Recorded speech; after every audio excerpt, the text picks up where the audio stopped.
Ladies and gentlemen, welcome back to the True Life Podcast. We are here with Mr. Wizard himself, the man, the myth, the legend. Ben, how are you, my friend?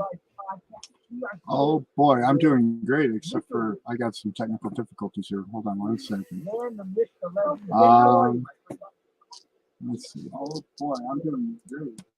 What is that? That's interesting. Oh, there it is. I found the tab. All right. So we're a little live echo here. It should be going away. All right. Sounds better now. I found the tab. All right. Let's actually we're a little live echo here. Sounds better now. And there we go. Now we got it. All right. Nice. Fantastic, my friend. How's it going today? It's actually a bit of a cold day in Colorado, but that's okay. I've been running for the past 3 days, so one day break when it doesn't hurt too bad. So when you say you've been running, are you, whenever you tell me you're running, I'm thinking you're taking mushrooms and running. So no. Is that what's going on, or are you just preparing, or just something you do on the daily? Trying to do it on the daily. I was up to the daily for a while. I was up to about 50 miles a week, and that felt really good.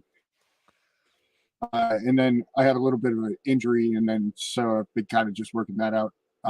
But past 3 days, I did 19 miles. So nice. Yeah, you're about 6 miles a day right there. So that's pretty good, man. Yeah. Can you feel a difference in your body when you don't do it? Oh, yeah. Yeah. Everything starts to hurt a little bit more. Things get out of alignment a lot easier. I feel just tons better when I'm able to do it every day, at least like 3 miles. I feel great. But I always find good excuses to not do it too. I got to get this done. I got to get that done. I got to go do this. But yeah, I try to make it a bit more of a practice these days. Okay, so what do you think about that mindset? Whether you've been an entrepreneur your whole life, whether it comes down to building a company, building a website, or going for a run, what is that internal dialogue, like that little bit of resistance that we find? Like, what do you think that is? Well, it's that inner just laziness, that inherent, I don't want to do it. Prove to me why I should do it. Where's the motivation to do this? I think I'm not entirely sure where it comes. Never really thought about it, but I would imagine it's one of those things that really starts at a young age, right? It's the clean your room. No, I don't want to clean my room. And then you just sit there and you just dwell and watch and sit and look at a dirty room until you get yelled at enough times where you actually clean the room. Maybe it starts back then. Maybe it starts even a little bit earlier. But yeah, that mentality of just especially if you've been productive, we could go into the neurochemistry side of it, and there is different cycles to the day with like the ultradian rhythm, which is like a 90-minute cycle that you can do hard effort, mental or physical effort in that 90-minute window, and then beyond that it starts to become much more of an effort to continue up at that pace or at that rapidity of effort. So I mean, there's things to look at it from different perspectives, I suppose, but at the end of the day, it's that inner crybaby, inner bitch. You know what? Like, I've been thinking a lot about inner dialogue, but when you brought up the idea of these different rhythms, like the circadian rhythm, or what was the other one that you mentioned? The Ultradian okay, the cycle. ultradian. So I'm wondering if on some level we could draw, like, you could somehow measure the rhythms throughout the day, and then using your blood or your heartbeat, measure your own rhythms and kind of match that up. Do you think there's a way to kind of to draw that out? Yeah, I think so. You could tap into the ultradian cycle. You could tap into the circadian cycles. One way that everybody's kind of familiar but not familiar with this is intermittent fasting. So when you start to play with that cycle of feeding and fasting, you get to the point where instead of your body just processing food for while it's awake, it gets to go off and do some other functions that seem to be pretty reparative and, life extending, anti-inflammatory, a lot of really nice benefits. And so you could start to, people are already playing with this kind of inadvertently. And then there's people like Dr. Andrew Huberman, who has a podcast. He's a neuroscientist. He really goes into kind of, what you can do to actually like physical things to interact with these types of systems, how to, rev them up, rev them down, things like cold exposure, heat therapies, different types of supplements, breath work. There's a lot of active tools that you can do that actually really kind of, and we kind of know this without knowing it too. If you go off and hyperventilate for 30 seconds, all of a sudden you feel it. There's an excessive, you get into a hypoxic state, and you go, whoa, oh my goodness. People hallucinate, people have visions, people pass out, people do all sorts of things in that hypoxic state. But so I think there is definitely a way to tool this, and I kind of experiment with it in my life. It's just kind of one of my practices of just, trying to make sure my hard work is split into these, 90-minute chunks. And then I usually take about an hour break between that. And then you can get about 3 good ones in a day is what I found. Yeah. See, I think this all ties into the world of psychology. And I think we could even tie it to psychedelics. If we look at the way the world is moving, it seems like we're becoming so intertwined in the world of interdisciplinary action. So I see the world of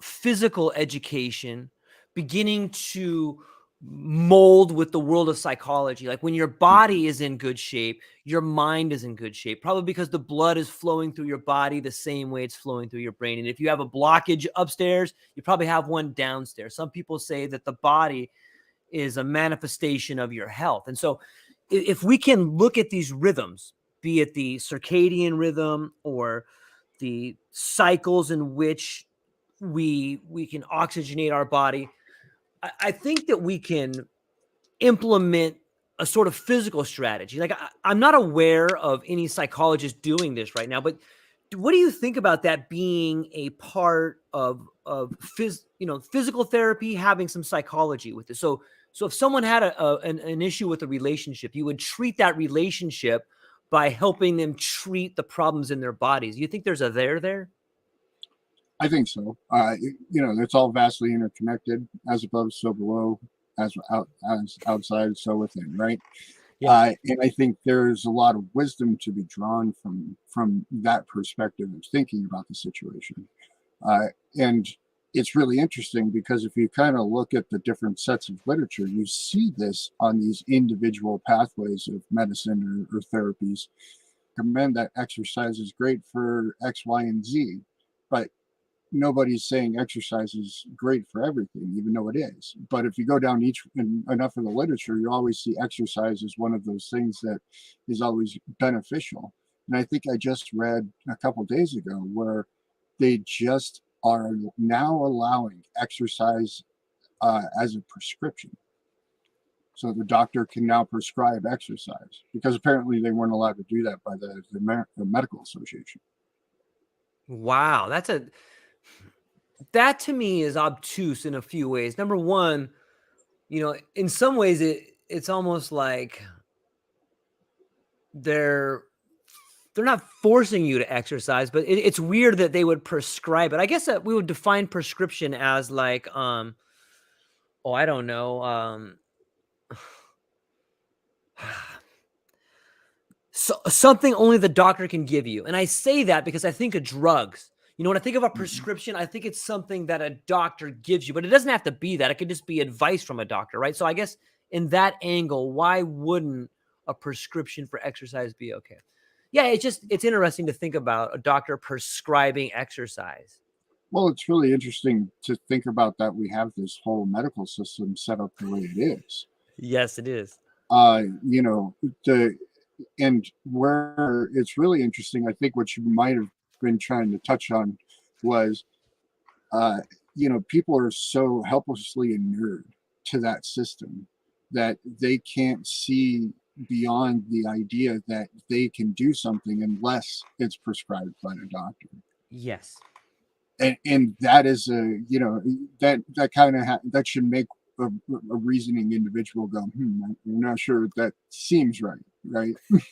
Something off about that situation. Yes, thank you. That is what I was striving to get at. And it, in some ways, we talk about going full circle, and here we have doctors now beginning to prescribe exercise when probably 50 years ago the doctor would be like, why don't you go out and get outside for a little bit and it'll work itself out. Walk it off. Rub some dirt on it, right? Rub some dirt on it, walk it off. Yeah, it's fascinating to think about. I have a niece, a beautiful young girl named Lauren, and she's getting ready to apply to for sports medicine. And she is writing this paper to apply for colleges. And she was asking me, hey, George, do you think that there is room for psychedelics in sports medicine? And I was blown away. I'm like, this little girl's on point here. Yeah, I do think there's room for psychedelics in sports medicine. In fact, I could see that people who want to perform at the highest level may, in fact, want to take psychedelics. When I think about using the brain in athletes, I always think of Ken Norton, how he was hypnotized when he put down Muhammad Ali. And the same sort of mental exercises can kind of be done through psychedelics. I don't see why there's not sports team having psychedelic retreats or one-on-one coaching or mentors that have psychedelics. I think that might be the next level for sports. And as someone like yourself, who you're the only person I know, Ben, who introduced me to this idea of strenuous activity and psychedelics. So I wanted to get your opinion on your ideas about psychedelics and high-level athletics. I think you're right that we're going to see that trend, first of all. I think it's really evident that usually the famous sports people kind of follow the famous celebrity Hollywood type people. And that's where a lot of those people are at right now. And I wouldn't be surprised we just heard Aaron Rodgers talked on Joe Rogan, said he went down and had an ayahuasca trip before he won the last Super Bowl that he won. So I think we've kind of already seen the tipping point in that. And I think, there was a celebration last week where his teammates, after a touchdown, all pretended they drank ayahuasca and did a little funny thing, so it's already pervading into the mainstream culture, in those very interesting inroads that something that kind of takes over the zeitgeist does. So I think, we're entering kind of a new era when it comes to, sports medicine for sure. You got all these supplements, you have all this, all of the research chemicals, we'll call them that. Yeah. There's, you have all sorts of different plant derivatives being derived from every single continent on the planet. And I think really only the largest hurdle is something like, legality. And there's already places like Portland and Denver that are decriminalizing a lot of this stuff. So probably those would be the epicenters of something like that. But, sports, psychedelic medicine therapy probably will be a field in the near future, I would imagine. And from the perspective of kind of what could be happening physically, we already talked about the inner brain connections and, the ionophores and greater charge density being delivered to the entirety of the body. These are the things that, you can train years and years and years to develop, that all of a sudden you basically get nitro in the system. You're throwing nitrous oxide into the tank, you're pushing the button. Now, that's just from my very personal limited experience and, limited experience of a couple other people. But if, you could take a relatively moderate American in shape person at 48 years old and have them running up mountains, there's something to be said about that. And I think not from just, the performance aspect, but also, the healing aspect as well. It never ceases to amaze me the wisdom of people that you talk to. And you and I have had a lot of conversations, but not until right now did I put this together. We're like, are you, I'm just going to do a shotgun out the back right here with a few thoughts. So bear with me while I try to get this out here. I wonder if you keep journals. And now I know you can't tell me the people you work with and stuff like that, but I'm curious if the guinea pigs or the people that you have begun to show your technique to, and by technique, I mean taking mushrooms or psilocybin and exercising and running and getting out there and hitting the pavement. I'm wondering if you have kept journals on their performance, or if you keep in touch with them so that you could keep track of their potential, where they're at on their health and what they've done for them. Because it seems to me that like you could be on the cutting edge of this particular type of therapy. I don't know if you would call it a therapy or if you would call it some sort of, personal physical advancement or brain body advancement, or I'm not naming aside.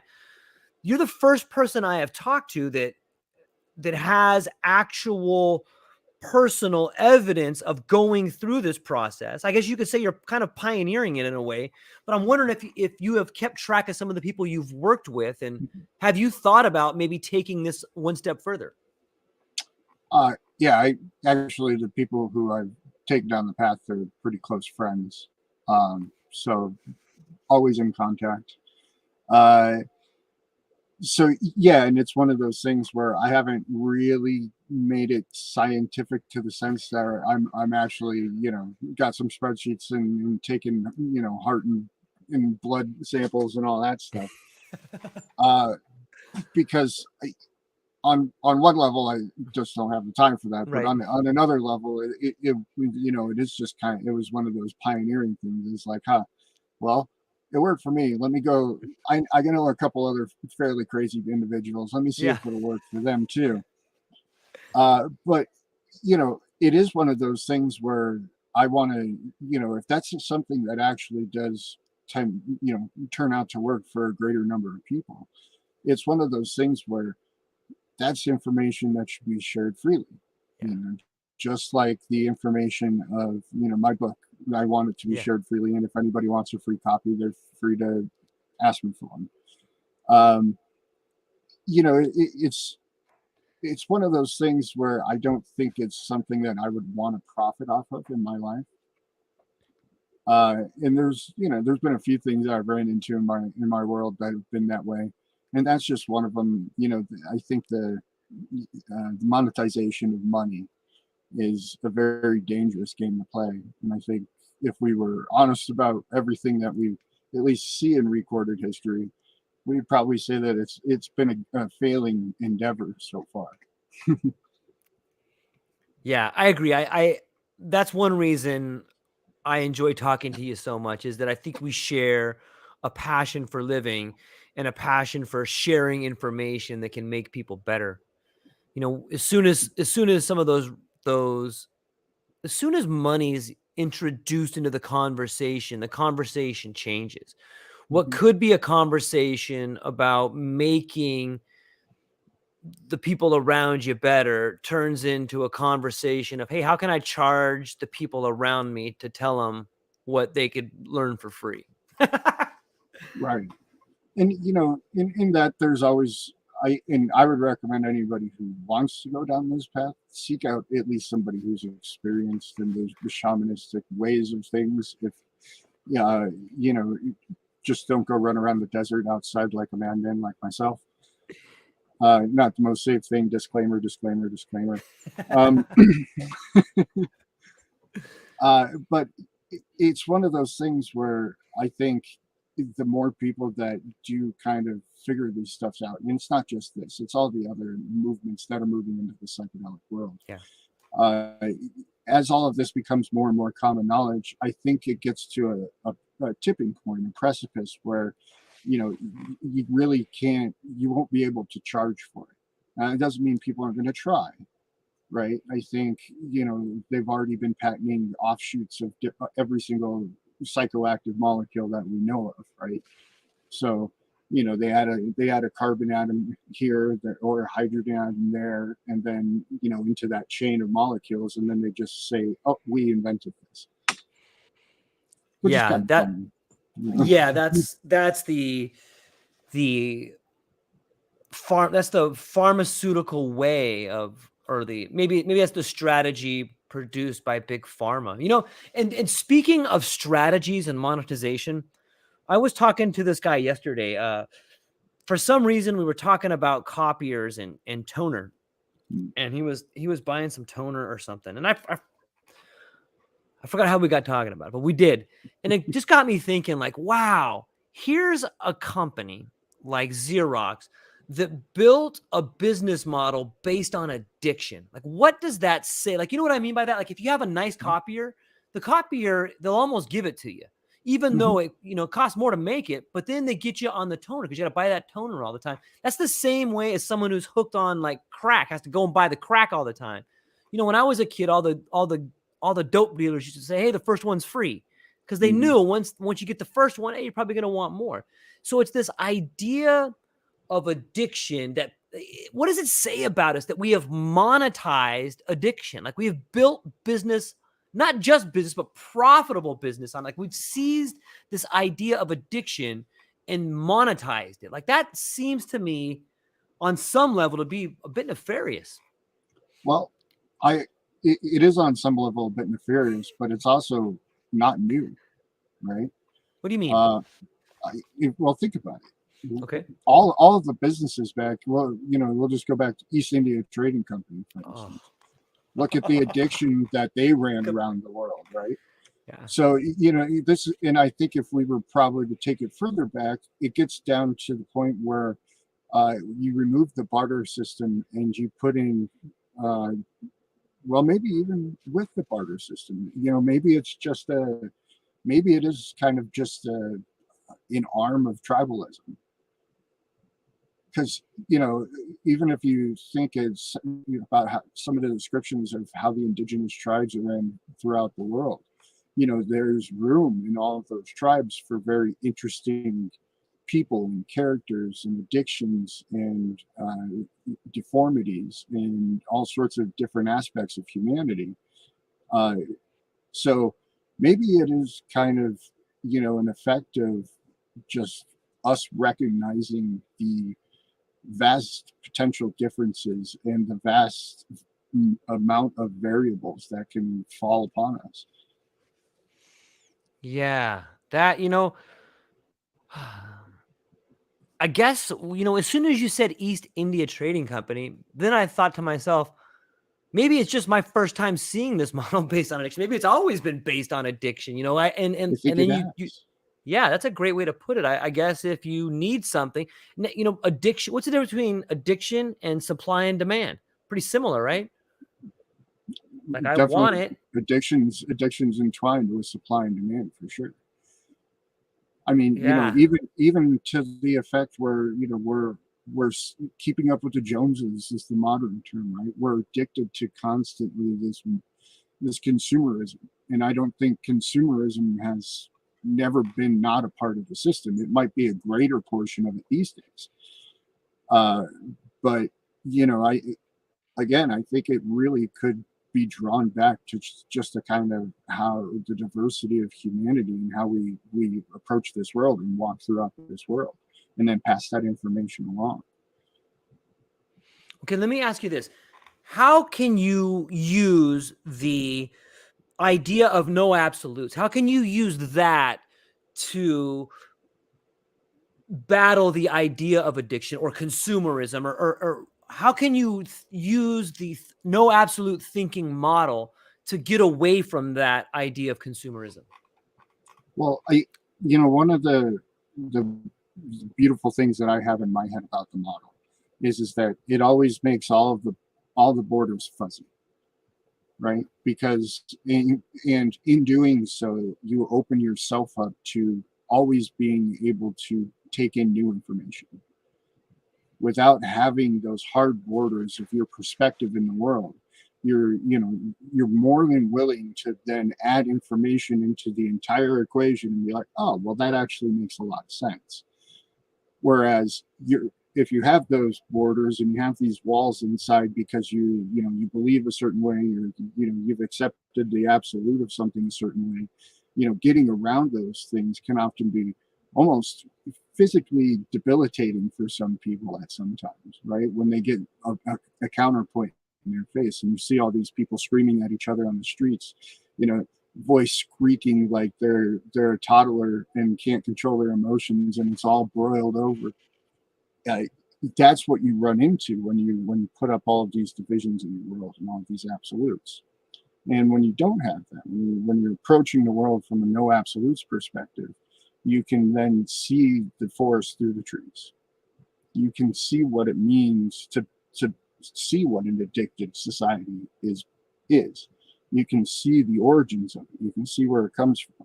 And it doesn't offend you. It doesn't hurt you. In fact, it can even inspire you to make, changes in your own life or help other people. Yeah, that's well put. That makes me think that, addiction is the idea of absolutes. I mean, if you're addicted, you absolutely must have this. If you're addicted, you must get this or you'll die, and it's a way of shutting off the possibilities around you, which would be no absolutes, right? If you have something that you need, it's an absolute. But if you have no absolutes, then you have another way to get to this thing you want to get to, which what I guess would be like the fuzzy borders there. Right. Or, in a more specific case, the relief of pain, or The relief of pain. the gaining of pleasure in some instances, the pursuit of love in other instances. If you tie yourself into these absolute boxes, you run into these walls over and over again in your life. And you just keep wondering, well, why me? Instead of figuring out how to get around the walls. And this is kind of what, we've talked a lot about when it comes to psychedelics, the ability to move beyond those walls because you can zoom out and see them from a distance. You can reflect upon that without, having yourself tied to that ego. For just a couple minutes even can allow you to just walk right past them, because you realize it wasn't actually just a huge wall. I was just staring at this little tiny sliver of wall, and I was unwilling to move past it. And so there's multiple ways to climb the mountain. I think from a philosophical approach, it also gives one a foundation to really draw back upon and fall back upon whenever there's questions around you, especially when crazy things happen, like say a pandemic, right? Yeah. It's in some ways it's this chaos of a pandemic. It's the chaos of war. It's the chaos of an invisible enemy that there's like this weird dichotomy, because you would think that in the moments of chaos, it would free you to think differently. But it seems to have the opposite effect. It seems to kind of shoehorn people in one direction. What do you think that is? Flight or flight response. Fight or flight, an emotional response. Okay. Yeah. So when that happens, basically they've shown you actually do get physical tunnel vision, right? Your peripheral vision shuts off. All of the flexing of your muscles changes the way that the light's entering your eyes. That triggers off a whole other series of systems in the brain that kind of shut off the higher reasoning type stuff and kick in, the reptilian brain, as they call it. And so once you get into that mode, you're either hunting or you're the prey. And so that's all there is at that stage. It's fascinating to me to think that if we know that on a personal level, to watch this pandemic that we just had, or some sort of chaos, it's fascinating to me to see it on an organism level. You know what I mean by that? Like, it's interesting to see a small group of people try to reason it out, and then another group of people, like, we all got to have an emotional response, because we all know people in our life that probably are both. But it's weird to see it happen as a society. I thought so too. The second that it all started happening, I told the people closest to me, I said, this is going to be the greatest psychological experiment ever ran on the human populace. Because not necessarily, that there hasn't been other things that have affected great numbers of people, but simply because it's all played out on a global stage. This internet driven communication hub Yeah. that we're all a part of all of a sudden. So now everything gets magnified, right? And we saw Yeah. that all of the little things that would normally be, one of the people in the town hall being, raising their fist, turned into hundreds of thousands of people all raising their fist collectively. And we just see these massive magnifications on all sides, really. And it just became a really clear demonstration of how close we are to tribalism still. And you know what? On another level too, I think two parts that are really dangerous are the ability to measure that which is happening and the disconnect between the people at the top that are doing the measuring. And I know it's kind of a mouthful of words. So let me try to break it down.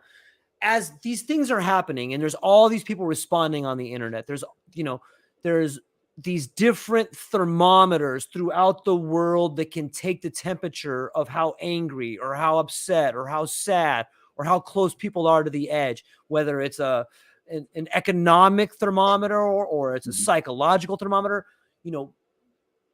by people just going on Google and searching crisis. They think that what I'm trying to say is people can now monitor or measure the response of the people. And the people that are doing that are not necessarily the city governor or the state governor or the president. Mm-hmm. The people that are measuring it are disconnected. So they have the freedom to try and, implement strategies to move things around. And if it fails, it's no big deal because it doesn't really hurt them. It's this technocratic type of government that's emerging that is incredibly powerful, but also, I wouldn't say it scares me, but it's alarming. I think it's alarming. Mm-hmm. It's alarming and highly potentially dangerous. Yes. Most people don't know about the Pinkerton Army and the labor movement and what kind of conflict that turned into. There's things that were called battles because there were so many people involved. That's a return to something like that. If you end up with a whole bunch of big technocratic city states, they're all privatized armies. They're basically goon squads. And you have a whole different series of dictators emerge, right? Because they're all top-down organizations. They all have CEOs and, their second in commands and everything else like this, but it turns very dictatorial very quick.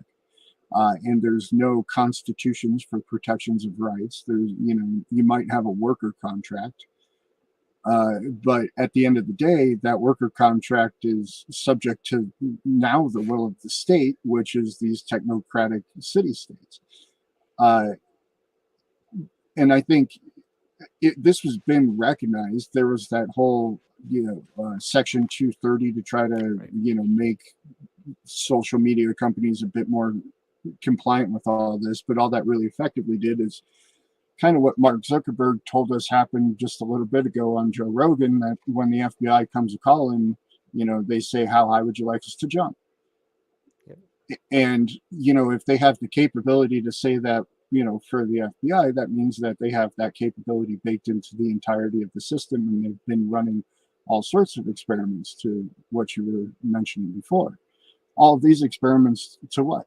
To figure out how to piss people off, to figure out what makes people feel good, to figure out how to elicit emotional responses, how to figure out to get more engagement. All these video games are the same thing. Look at all these games like Farmvilles and stuff like that we're making tens of millions of dollars a month for what? Flashing lights and at the right time and bright colors at the right moment to keep that constant drip of dopamine flooding the neural system so you feel like you're getting rewarded every 5 minutes until you're just burned out at the end of the day and have no emotional room for anybody in your life, no ability to love, care, and be compassionate. I mean, and these are proven things. Not, there's evidence in the scientific literature to suggest that this is what's happening. So there's a lot to be said about that. and Man. I don't think much of it is good. Yeah, it doesn't sound very good. I mean, to what end? To what end are the flashing lights? To what end is the scientific research on social media? Like, to what end? Like, I read a study about the social engineers that would go into people's feeds and just feed them negative information for like 6 months. And then they saw this increase in suicides and in anger behavior and in violence. They took people with positive stuff and they showed positive influence in their life. Like, to what end is this research doing? Like, what if we know positive, to what end? Are you just going to feed people positive stuff and keep them in this hopium world? Are you just feeding people negative stuff? Are you just doing it because you can, because people are like rats in cages to your social media campaign? Like, to what end? I don't understand the point. It seems like the only end is a monetary end, and it's sad to me. Well, I think most of the ends are monetary ends, but I think you'll get a conglomeration of motivations throughout. Even if they're secondary motivations, but some primary motivations too. For instance, political parties are very much primarily interested in manipulating as many people as they can. Yeah. Ultimately, that's a monetary end as well. If you keep pulling on the string, of course. But yeah, whenever we have these big monopolistic systems, they become inherently corrupt, it seems. And part of the reason, I think, is because in order to achieve that level of quote unquote success, you're destroying your competition, you're removing your marketplace, and you're making things very like monocropping essentially. And we know what monocropping does to the land over a given period of time. And I think that's where you see a lot of stifling in innovation. That's why we don't see a lot of projects. That's why all the renewable energy stuff hasn't really come around either. The technology for that stuff has been known for a very, very, very long time. Some of it was under patent for a long time, so it just sat there under patent. You can only get prototypes of it for millions of dollars, and then finally the patents expire, and now, oh, okay, here you go, world, you can have this technology. But now there's no money invested in it because it's been outpaced by the other technologies that have been invested in. The only cost benefit analysis that goes into it usually at the end of the day is, can we win? Can we beat our competition? Can we acquire enough resources? And this is a very, we're watching what this plays out to at the end of the game. And this is what we're seeing. We're seeing, just look at what's happened in the past week in terms of the conflicts around the world. I mean, you got Armenia and Azerbaijan, you got Turkmenistan and Kazakhstan, you have Taiwan, the United States saying it's going to put boots on the ground in Taiwan. You have Russia is saying that they're calling up 300,000 troops and are ready to use nukes. I mean, we have conflicts breaking out all over in Mexico with cartels and the government and generals and the army and all sorts of things happening down there. So we're seeing the results of this game played out over the past, say 250 to 400 years of imperialism / colonialism. It's kind of where it started. Yeah, it's on so many levels. Like, I think one of many reasons why I love talking to you is that you're so well read, and you know about the Pinkertons, you know about history, you know about geography, and you read up on the technological takeover and how this was the same thing that happened 100 years ago, and ultimately where science can lead us to. And on some levels, like, it just it doesn't make sense. And I know it doesn't make sense because I don't have all the information. But some problems I don't understand are, why in the world would Germany, the UK, why are they willing to sacrifice all their people to energy when they could just buy it for cheap just put the fucking pipeline, just run the gas through the pipeline and give it to the people?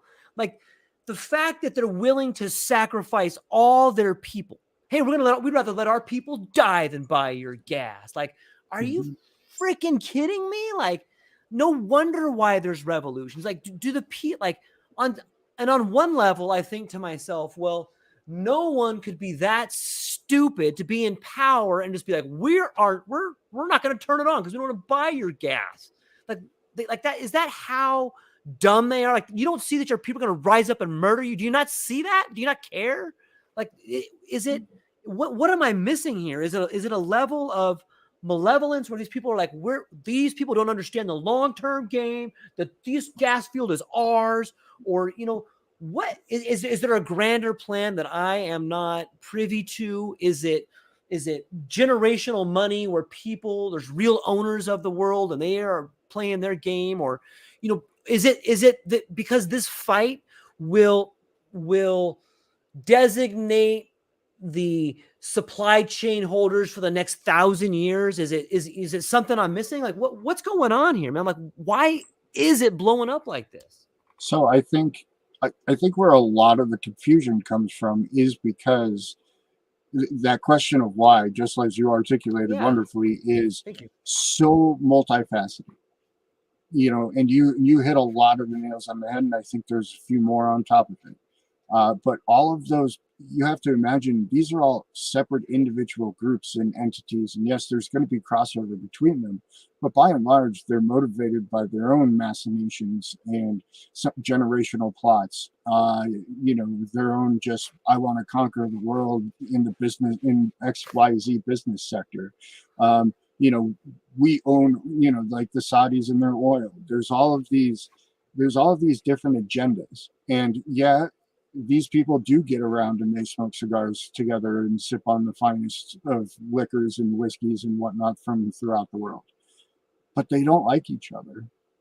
It's, and I have a little bit of insight into this on a much, much lower level than the upper echelons of stuff. But when I ran my fishing business, people would hire me for a couple of weeks, and them and their buddies they would bring them all down for, whatever party it was, their yearly shindig in this foreign country, pay everything for 2 weeks, including me and my other buddy as a fishing guide.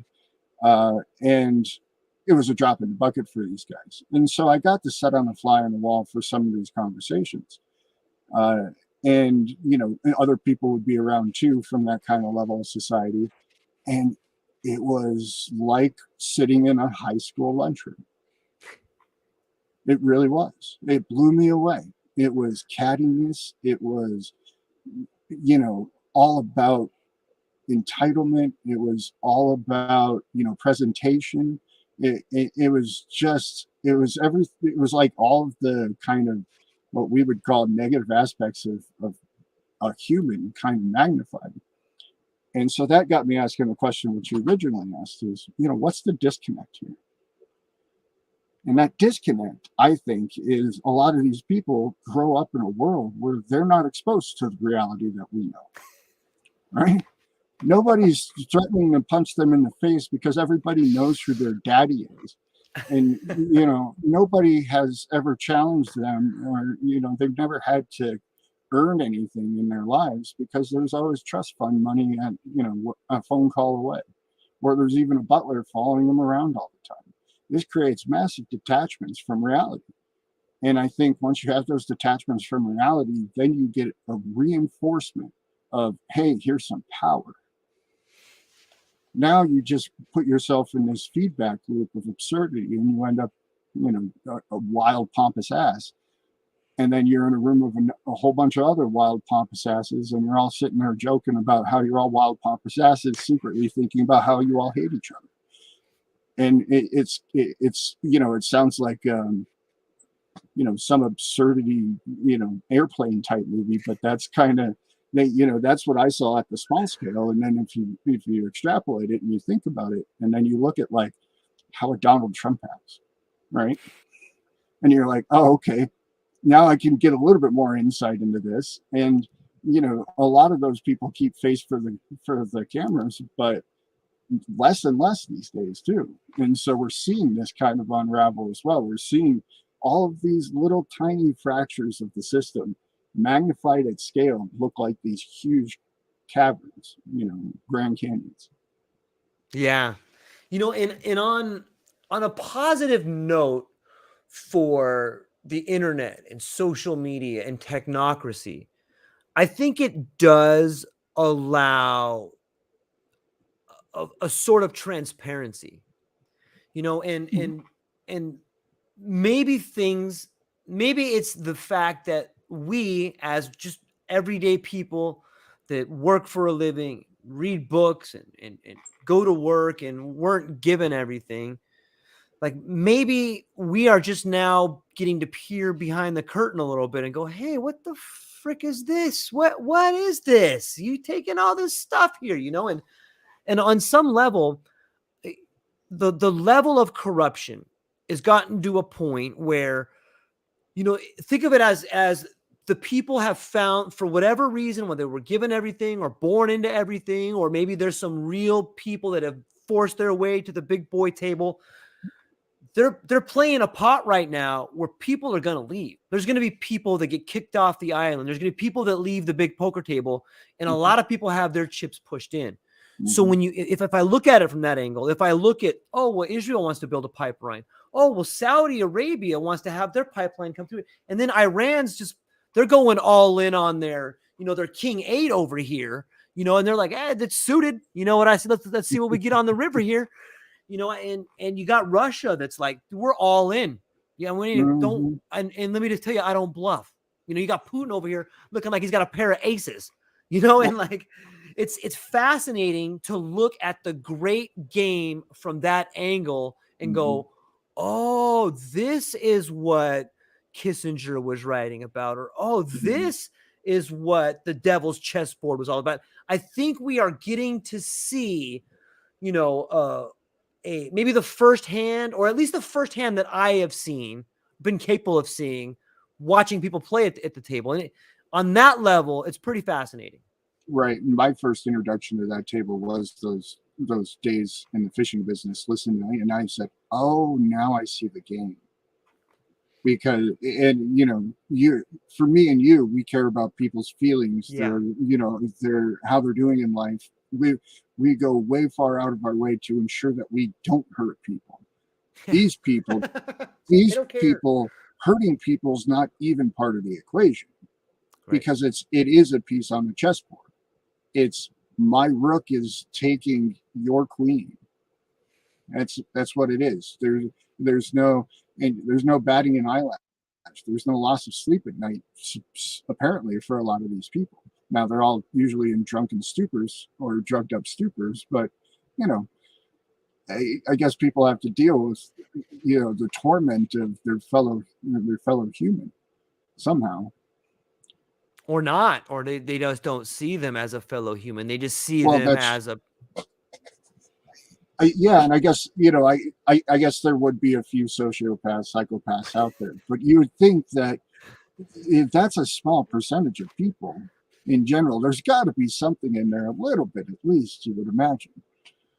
But yeah, I think we've spoken about this prior. I think at least on a corporate level, I can see the self-selection for sociopathic behavior. Like, okay, this person gets moved up when they step on everybody. When this person has blinders on and they can only see the mighty dollar, that's the guy you want in an upper management position, because that's the guy that's going to throw everybody under the bus to make the profits. That's also the guy you don't feel bad about firing because he's a piece of garbage, because he does that, and the higher up you go, and it's almost like you're rewarding that behavior. Like, here's a guy on the fence that may or may not take that path, but then he does something that throws the employees under the bus, and you move him up. So you've reinforced that behavior. And now all of a sudden, here's the guy above him saying like, you know what, if you don't do it, I'm going to fire you for what you did earlier. So it just sharpens that person to become more and more of a sociopath. It's like, Well, and then people have a tendency to fail up as well. that's such a great point. Once you get to that level, and you articulated exactly why that is because now you're breeding a yes man, a yes woman. And so you know that they're going to do your bidding. You know they're towing the company line. And so you reward those people even when they go off and fail miserably. You know, you just transfer them to a different department or a different company under your international conglomeration of companies. You know, we see it all the time in the news world. You know, these people come out and they have scandals, and then all of a sudden, you know, they're on a different network with their own brand new show at 7 p.m. And it's not just that world. It's obviously all of Hollywood. It's, you know, the royalty. Yeah. You know, all of the. So you know, once you get to a certain echelon of society, there is, you know, failures just continue just to propel you upward. That's really kind of maybe where the no press is bad press really kind of cements its place in reality. Yeah. And I would say as an adjunct to that, like, you know, when you say fail up, I've seen another aspect of that where people are incompetent, but because of the way they look or because of their orientation, they get promoted. Like I knew this young woman. She was a lovely young woman, but she was not a leader. And because they wanted her to be a leader, you know, the average person in her position was in charge of like 30 people. But because this person looked a certain way or had a certain orientation, she was in charge of 30 people, but it became obvious she couldn't be in charge of 30. So then she was in charge of 10, and then she was in charge of 5, and then she was in charge of 3, and then she was promoted. And it's like, dude, this person, and then she held such a rank that she was making decisions that influenced the entirety of the company. And it's like, wait a minute, this person couldn't barely keep track of 3 people. Why would you put them in a position where they're in charge of 300 people? Like, isn't it clear they can't do that? But because of our blinders or because we want to be good people, and we move them forward. And now you have this psychopath on one side and a failure on the other side. It's like, it just brings me to that quote of like, all it takes for evil to succeed is for good people to do nothing, you know? Mm-hmm. No, you think you nailed it on the head. I've seen that replete, not just in like a corporate setting in that environment, but you also see it in like venture capital type stuff a lot. You know, these people, they'll go out, this WeWork guy, you know, WeWork was that big company. Dude lost retarded amounts of money. It was ridiculous. And then he just went out and raised money for a brand new company and, you know, raised $48 million or something like that. Basically just on his name. I mean, the company rents out like business space or something. I don't even know what it is. But they were able to go off and raise a whole bunch of money led by one of the biggest venture capital funds in the world, just from a failed venture, right? Yeah. So what is that, you know, when you remove the meritocracy from the situation, I think, you know, it's wonderful to have democracy. It's wonderful to have capitalism. You need meritocracy in that trinity to balance those things out. Because through the meritocracy as being the mechanism of advancement and growth in the society, now you temper the capitalistic initiatives and you temper the corruption of democracy. That is well put. You know, there's a really good example of this.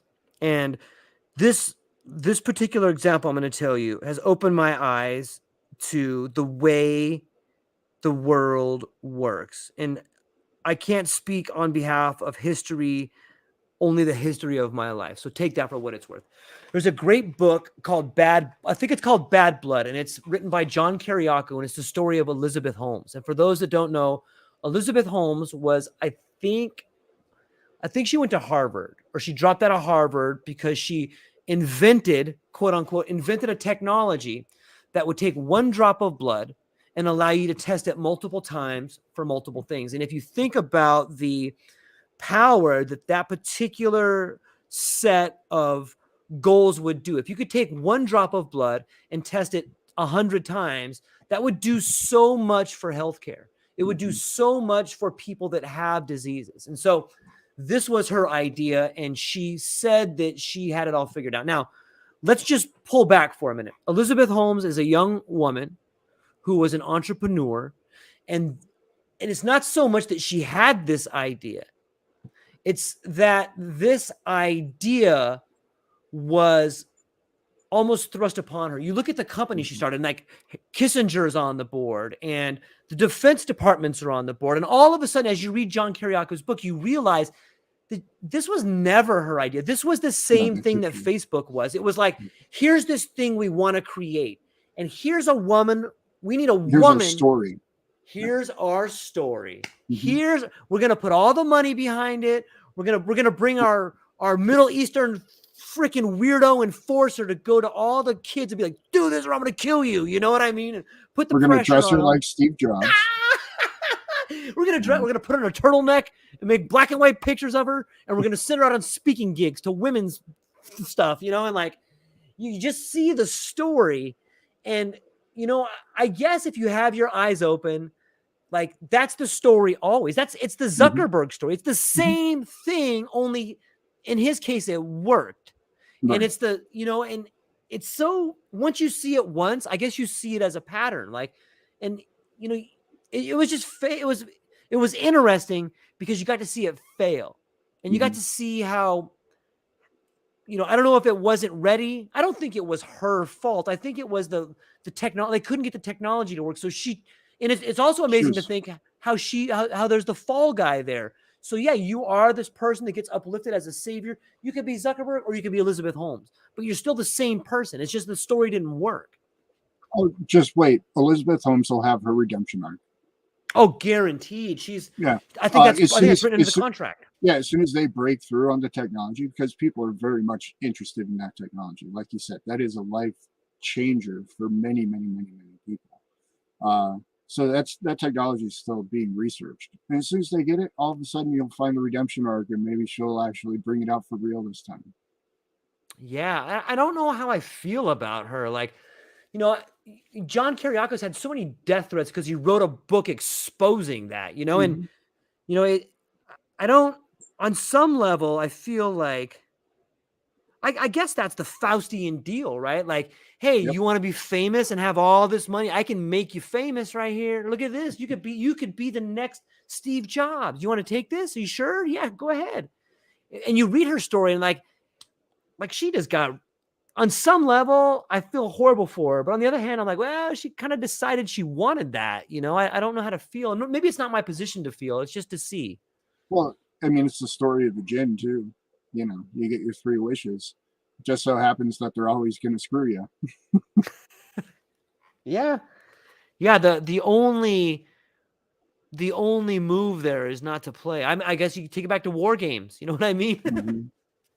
Would you like to play a game? Chess or thermonuclear warfare? Off. Yeah. I don't know, man. I think that I think you've been put in that position where you could have taken the big paycheck. You could have taken the briefcase. You could have taken the big payday and watch things crumble, man. What do you think it was about being? What do you think it was that allowed you to make the decision not to play? The reflection of looking at myself in the future. You know, I knew that, yeah, you could try to get past it with fun and games. Yeah, you can try to get past it with all these things. But at the end of the day, I'm very well aware of my conscience and how much I do feel about things. And I knew that just it was a selfish choice at the end of the day, because I knew it would root me, essentially, regardless of how much immediate success or potentially even downstream success, if you want to measure success monetarily, that may have been. You know, and there's also a component of, another selfish component, which is legacy. What do you want to be remembered for? Do you want to be remembered for, somebody who took the dive in a sporting event, or do you want to be remembered for paving your own way and doing and building something great into the world? Or developing a song that is played through the ages, or making a painting that people still talk about hundreds and thousands of years after your death. I mean, there's all sorts of beautiful aspects to humanity, and things to be remembered for in the greater story of humanity. And that always rung well to me. I always wanted to be on that side of things, to be remembered for something of, greatness, at least at the time. Yeah, man. I agree. I at least in my circle of friends, and I would include you in this, like I have found, as much as I want to say that this is the American way, I don't know, because I'm only born in America, and maybe that this is I want to believe it's a human thing. And that is the story of the underdog, the story of the man or woman who had no business being at the top, the story of the person that gets there and wins, sometimes by not winning, by not playing the game, but makes it to the top and shows the people that, like, yeah, hey, I belong here and I have no business, according to all your rules and all your games and all these things you're supposed to do to get there. I made it, not because of that, but in spite of that, I still made it. And I think that that's why the world of boxing or the world of MMA has so many young men enthralled, is because they can see guys that, like, that make it, that probably had no business being there. And I think that that's what also makes wealthy families or governments or state entities nervous, is that they too know that they have an unfair advantage being where they are. And the only reason that they might be there is because they have an unfair advantage. And, whether it's the Count of Monte Cristo or, these other works of literature that just show you, like, yeah, you, the person on the ground, more than likely have just as much, if not more talent than the person that's at the top. And I think that's just a beautiful story about the human condition. And I wish more people would embrace it. I think the underdog story is the human condition. Yeah. Can you elaborate some more on that? Like, I love that. Sure. I think we're faced in a world where there's pretty good evidence that there's pretty cyclic cataclysms on this planet that wipe everything out every now and again. We find fossils from all sorts of stuff all over the place. So, to be alive on this planet right now, and especially achieving what we've achieved to date, I mean, we're the underdog story. And most of us are walking around completely oblivious to the actual existential threats that do face us on a daily level, probably for the better for most people, to be fair. But yeah, I think we definitely kind of, everywhere at least I've been, travels in my world, I think the underdog story is even appreciated more than here. I think there's a greater appreciation for the underdog story when you're raised in an environment that has less. I think you get, like, you're more third world countries that I've been to, they all love the underdog story. And especially from their perspective, like, that's why I think the World Cup is so big for a lot of these countries, right? It's the one field that they can compete on at almost a fair level. They didn't have the right gear, they didn't have the right coaches, they didn't have all this stuff, but they had the heart and the persistence. And then you get these Cinderella stories, right? And those things move nations down in a lot of these countries. So I think it's even a greater magnitude in different parts of the world.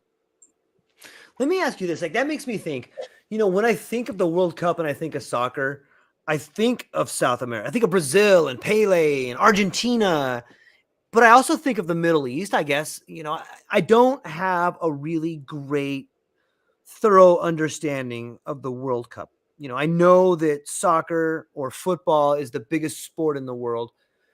And here's my question to you. As someone who has traveled to Europe, as someone who has spent a lot of time in South America, soccer being a team sport, it seems to me, at least in the United States, and maybe this is just me, but it seems like the individual sport, like boxing, or wrestling, or swimming, or are individual sports something that is more accepted or more glamorized in the United States than South America? Is because I'm just thinking soccer is the biggest sport in the world. It's a team sport, and that seems to represent something different than the way than the United States glamorizes sports. Is that, I guess football here is big too, but am I making sense? Is the team sport something bigger in South America than an individual sport? I see what you're getting at, and I think there could be a cultural factor. Yes, thank you. I would actually say, just thinking about it off the top of my head, it's probably more socioeconomic driven. That makes sense. Because a soccer ball can make 22 kids, Yep. able to do something, as opposed to hockey or even like an individual sport like a boxing or something like that. You need the gym, you need the ring, you need the gear, you need all that stuff. So, and that's just expensive, and untenably so in some of those places. So I think more so is probably a socioeconomic factor, but in that you also see like the Latin American cultures have a much greater emphasis on family, right? Yeah. Yes. So I definitely think there's a cultural component in there as well. Yeah, I wonder if I never thought about it until we just started talking about this, but it does seem that an individual sport, if you look at someone who is being trained in an individual sport from a young age, it changes the nature of what a team is. If you're an individual that goes out, like you have a team, but that team is there to support you in a different way than a team of like Tom Brady, than soccer or football, or pick your team sport. Like it's you begin seeing the world differently. Oh yeah, you win as a team, you lose as a team. Yeah, or you lose as an individual, or you win as an individual. It's you could. It's like if you are a great soccer player and you go out and you have a crappy game, the team can still win. But if you are a boxer and you go out and you have a crappy fight, it's yeah. And in some ways it's liberating because it's all on you. But in some ways it's debilitating because it's all on you, and then if you go through life thinking like that, you could cut people out of your life, and maybe you don't. I don't know. There's wins and positives and negatives on both sides, I think. I think so too. And I think, if you were to enumerate that over millions of different cases, if you could just look at them from a distance, I think you would definitely see clear positives and clear negatives from that.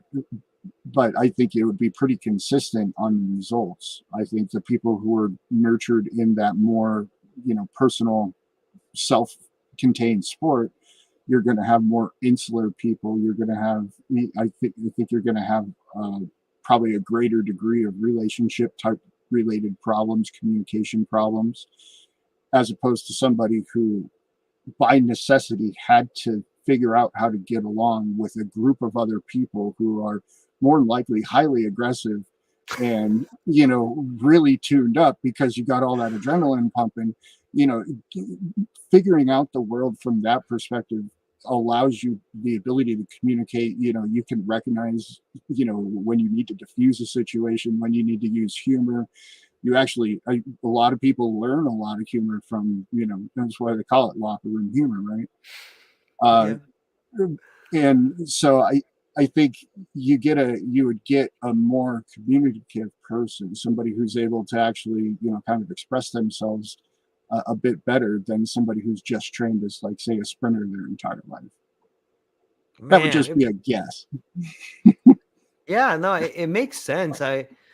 In some ways, it makes me really think about relationships, in culture and the way cultures form relationships. No, when you take somebody, if you meet, like my wife is Laotian, and it's so interesting when I talk about the idea of individual sports and team sports and culture, and now I'm just going off the word of relationships, but it's no strangeness to understand why people from different cultures sometimes probably break up more than they don't. Like if you don't understand the very foundation on which someone's life was built, how could you possibly relate to them? Thus, you can't have that really, even though the initial attraction may be so great. If you're a team sport and I'm an individual sport, we're not building on the same foundation. It's interesting to think about it from that perspective. It is, and it takes a long time to learn a culture. Yeah, it does. Yeah, lifetimes sometimes. Yeah, I mean, depending on the cultures, right? I learned a lot of different Latin American cultures, and within the Latin American cultures that I lived in some of those places for a year, 2 years. Yeah. Even in that environment, there's so many differences between all of those different cultures.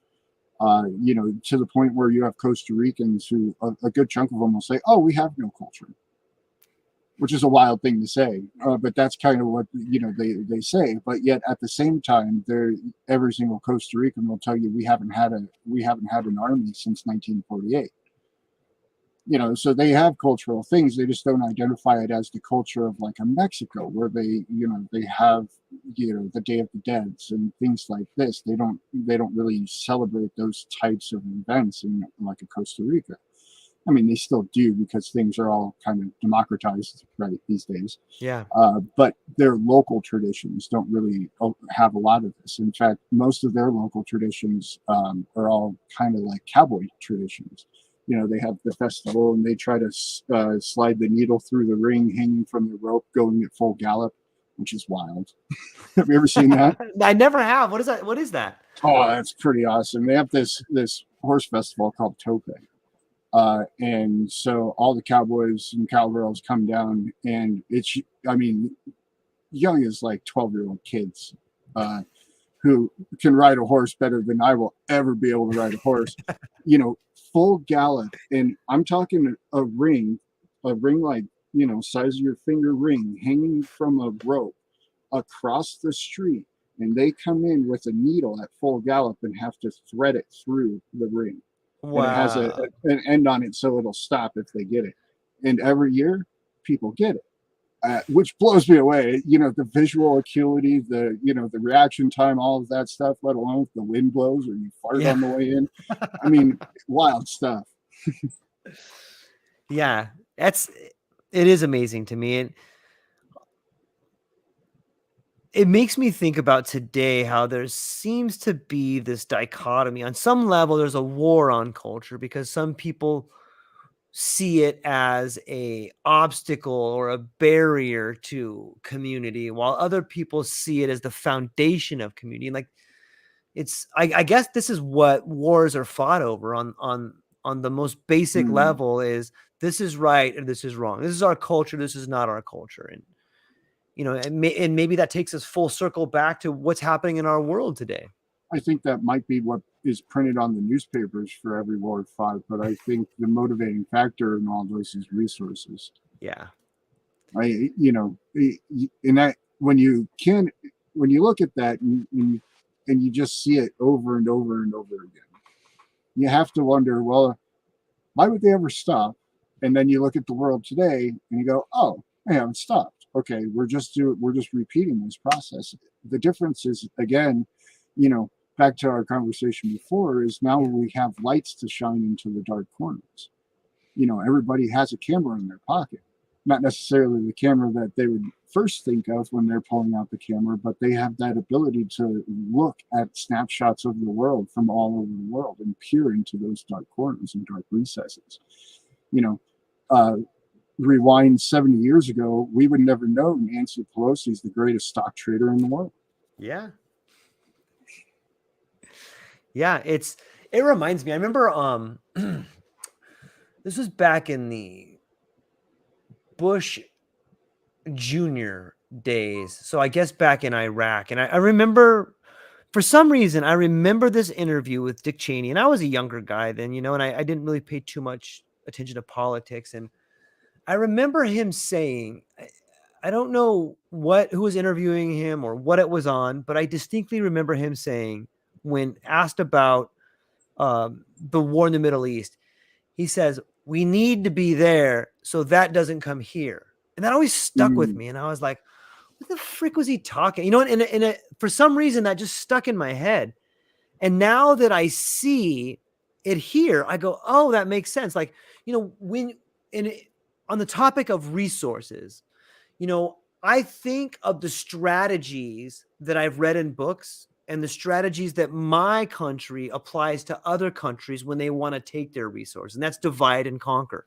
Hey, let's put this wedge in between the Israelis and the Arabs. Let's put this wedge in between the Sunnis and the Shias. Let's put this wedge in between the Han and the Uyghurs, and let's drive that wedge as deep as we can so that while they're fighting, we can just go and take what we need. And we can back both sides.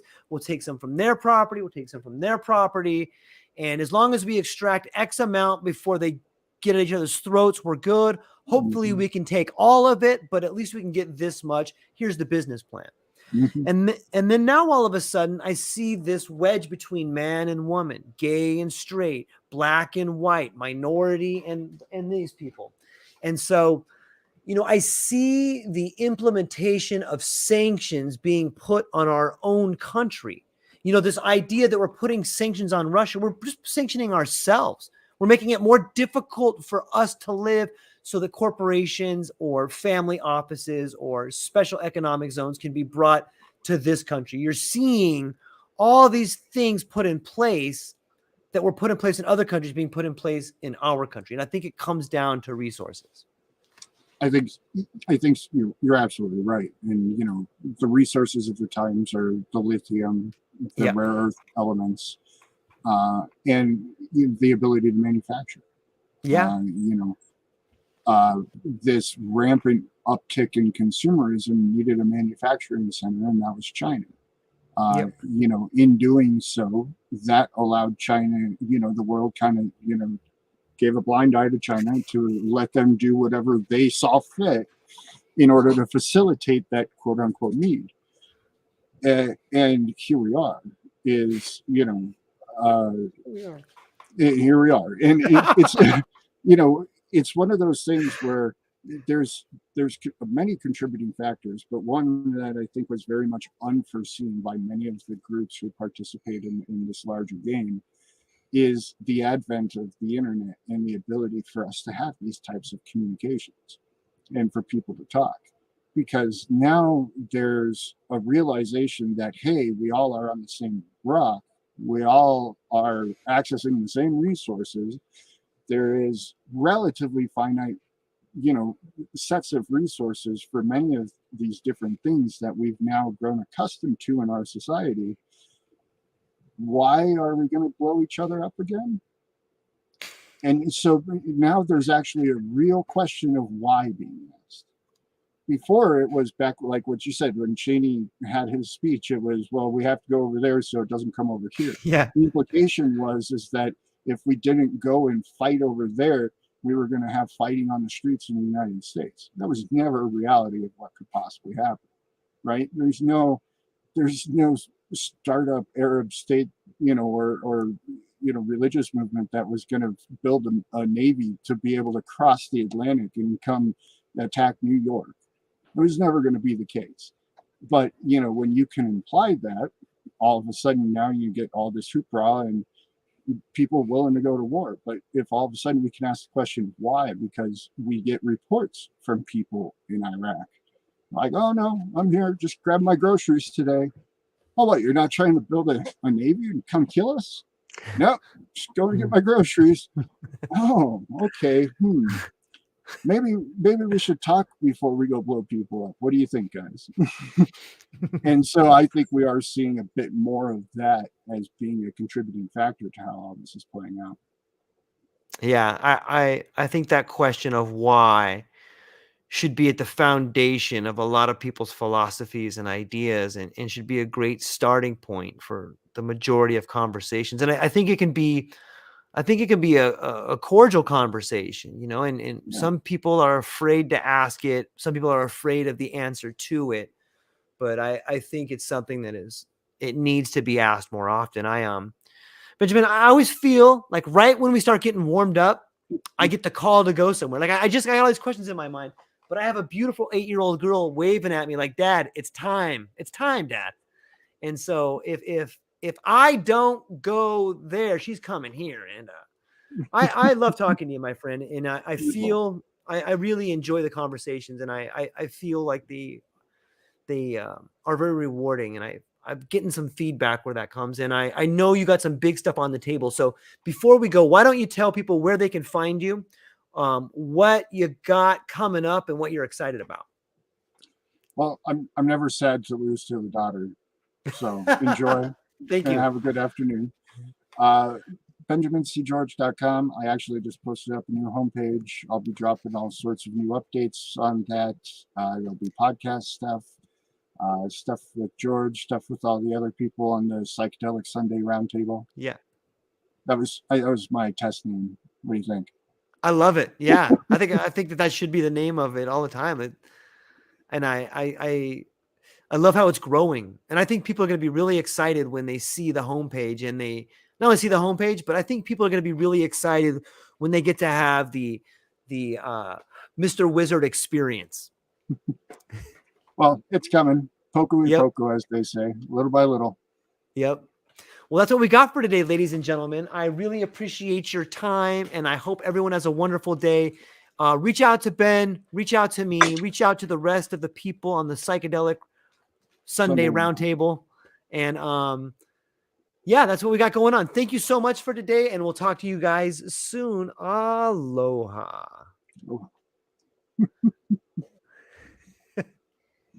Got to peek your opinion. Yep.